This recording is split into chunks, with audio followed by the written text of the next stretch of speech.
ഇപ്പം എന്താ സംഭവം എന്ന് വെച്ചിട്ടുണ്ടെങ്കിൽ നമ്മുടെ പോട്ട സുന്ദരിക്കവലയിൽ ഒല എന്ന് പറയുന്ന സ്കൂട്ടർ, ഇലക്ട്രിക് സ്കൂട്ടർ ഉണ്ടല്ലേ, നല്ല രസമല്ലേ അതിൻ്റെ. നമ്മുടെ ചില കാർട്ടൂണിലൊക്കെ ഉള്ള ചില സംഭവങ്ങളുടെ പോലെയാണ് അതിൻ്റെ രൂപം. കാണാനൊക്കെ വലിയ ലുക്കായിരുന്നു അത്, ഈ ഒല സ്കൂട്ടർ, ഇലക്ട്രിക് സ്കൂട്ടറെ. പക്ഷേ ഇപ്പോൾ എന്താ സംഭവം എന്ന് വെച്ചിട്ടുണ്ടെങ്കിൽ നമ്മുടെ ഈ സുന്ദരിക്കവല ഭാഗത്തുള്ള ഒലയുടെ സർവീസ് സെൻറ്റർ നിർത്തി. മറ്റേ ഷോറൂമും എപ്പോഴും നിർത്തിയെന്നാണ്, അതും പൂട്ടി കിടക്കുന്നുണ്ട്. എന്താ കാര്യം എന്ന് വെച്ച് കഴിഞ്ഞിട്ടുണ്ടെങ്കിൽ ഇവിടെ സർവീസ് സെൻറ്റർ വലിയ വാടക ഇനത്തിൽ വലിയ വാടകയാണ് വരുന്നത്. അതുകൊണ്ട് അവർ കുരിയച്ചിറയിലേക്ക് പോകാനാണ് ഇപ്പോൾ പറഞ്ഞത്. ഇതാണെങ്കിൽ ഒരുപാട് കംപ്ലയിൻറ്റുകളായിട്ടാണ് ആളുകൾ വരുന്നത്. നമ്മുടെ ഒരു സുഹൃത്ത് അദ്ദേഹത്തിൻ്റെ വണ്ടി കൊണ്ട് നന്നാക്കാൻ വേണ്ടി ചെന്നപ്പോഴാണ് പറയുന്നത്, ഇവിടെ സർവീസ് പരിപാടികൾ അവസാനിപ്പിച്ചു, വല്ല ചില്ലറ സാധനങ്ങളാണ് ചെയ്യുന്നത്, ബാക്കിയെല്ലാം നിങ്ങൾ ഇനി കുരിയച്ചിറയ്ക്ക് കൊണ്ടുപോകണം. വഴിയിൽ പെട്ട് കഴിഞ്ഞിട്ടുണ്ടെങ്കിൽ ഓട്ടോറിക്ഷ വിളിക്കാൻ കയറ്റാ കുരിയച്ചിറയ്ക്ക് കൊണ്ടുപോകുക. ഇതാണ് ഒല സ്കൂട്ടറിൻ്റെ സ്ഥിതി.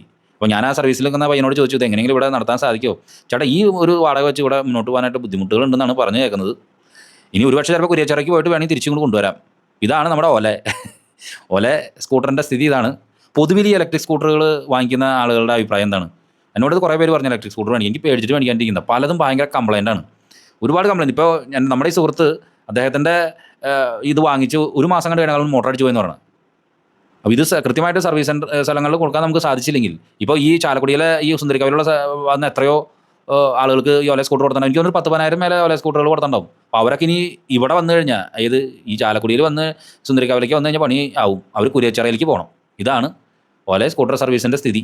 ഒരുപാട് കംപ്ലൈൻറ്റുകളും ഉണ്ടെന്നാണ് പറയുന്നത്.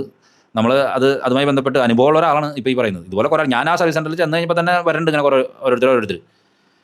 ഇലക്ട്രിക് സ്കൂട്ടറുകളൊക്കെ നല്ലതാണ്, അതാണ് ഇനി ഭാവി കാലഘട്ടത്തിൻ്റെ യാത്രാ സൗകര്യത്തിന് ഏറ്റവും നല്ലതെന്നൊക്കെ പറയുന്നുണ്ടെങ്കിലും ഇതിൻ്റെ ഈ കംപ്ലൈൻറ്റുകളും ഇതിൻ്റെ ഈ പ്രശ്നങ്ങളും സാധാരണക്കാർക്ക് അതുപോലെ ഒടുക്കത്തെ കാശും സാധാരണക്കാർക്ക് ഇത് മുതലാവണില്ല. ഇതിൻ്റെ ഏറ്റവും വലിയ പ്രശ്നം കംപ്ലൈൻറ്റുകളാണ്. പണി എപ്പോഴാണ് കിട്ടണമെന്ന് ഒന്നും പറയാൻ പറ്റില്ല. സംഗതി നമ്മുടെ പെട്രോളാണെങ്കിലും അത് വഴിയിൽ പടുങ്ങി കഴിഞ്ഞാൽ അടുത്തൊരു വർക്ക്ഷോപ്പിൽ കൊണ്ടുകൊടുത്ത് സാധനം ശരിയാക്കാൻ പറ്റും. ഇതങ്ങനെയല്ല. എന്തായിരുന്നാലും ഒല ചാലക്കുടിക്കാർക്ക് ഒരു കിട്ടാക്കനിയായി മാറിയിരിക്കുന്നു. വാങ്ങിച്ചവർക്കും ഇനി കുരിയച്ചിറയ്ക്ക് പോകേണ്ടി വരും. ഞാൻ ഈ വണ്ടി എടുത്തിട്ട് 2 വർഷമായി.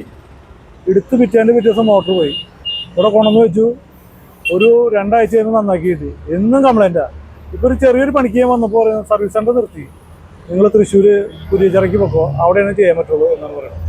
മറ്റേത് എന്തെങ്കിലും കംപ്ലൈൻറ്റ് വന്നാൽ നമ്മൾ ചാലക്കുടിയിൽ നിന്ന് 250 രൂപ കൊടുത്ത് ഓട്ടോറിക്ഷയിലൂടെ കൊണ്ടുവന്നാൽ മതി. ഇനി നമ്മൾ വണ്ടി വിളിച്ച് തൃശ്ശൂർക്ക് കൊണ്ടുപോകേണ്ട ഒരു കാലഘട്ടമാണ്. ചുരുങ്ങിയതൊരു 10,000 കണക്കിന് വണ്ടികൾ ചാലക്കുടി ആദ്യത്തെ ചെയ്ത് ഈ വണ്ടിയെ വിറ്റിട്ടുണ്ട്. ഇവർ നമ്മൾ ചെയ്യണത് ഭയങ്കര ദ്രോഹമാണ്. ഇവർ സർവീസ് സെൻ്റർ കാര്യങ്ങളുള്ളതുകൊണ്ടാണ് നമ്മൾ ഈ വണ്ടി എടുക്കാൻ തന്നെ കാരണം. ചാലക്കുടി സർവീസ് സെൻ്റർ ഉള്ളതുകൊണ്ടാണ് നമ്മൾ എടുത്തത്. ചാലക്കുടി സർവീസ് സെൻ്റർ അടച്ചു പോകണമെന്നാണ് അവർ പറയുന്നത്. ഈ വാഹനത്തെ പറ്റി, പൊതുവെ വാഹനത്തെ പറ്റിയിട്ട് വാഹനത്തോട് ഭയങ്കര കംപ്ലൈന്റ് ആയിരുന്നു. ഇപ്പൊ കുറച്ച് നാളായിട്ട് എനിക്ക് വലിയ കുഴപ്പങ്ങളില്ലാണ്ട് കൊണ്ട് നടക്കാൻ പറ്റുന്നുണ്ട്. ഇപ്പൊ വണ്ടി കുഴപ്പമില്ല. ഇപ്പൊ ചെറിയൊരു സെൻസർ സ്റ്റാർട്ട് ആവാനുള്ള കൊണ്ടുവന്നപ്പോൾ പറഞ്ഞു ഇവിടെ ഞങ്ങൾ നിർത്തി, സർവീസ് സെൻ്റർ നിർത്തി, ഞങ്ങൾ കുരിയച്ചിറക്കി ആക്കണം. ചാലക്കുടിയിൽ ഇനി ഇല്ല. ചാലക്കുടിയിൽ സർവീസ് സെൻ്ററും ഇതും ഉള്ളതുകൊണ്ട് പേരിലാണ് നമ്മൾ ഈ വാഹനം എടുക്കാനുണ്ടായ കാരണം അത് തന്നെയാണ്.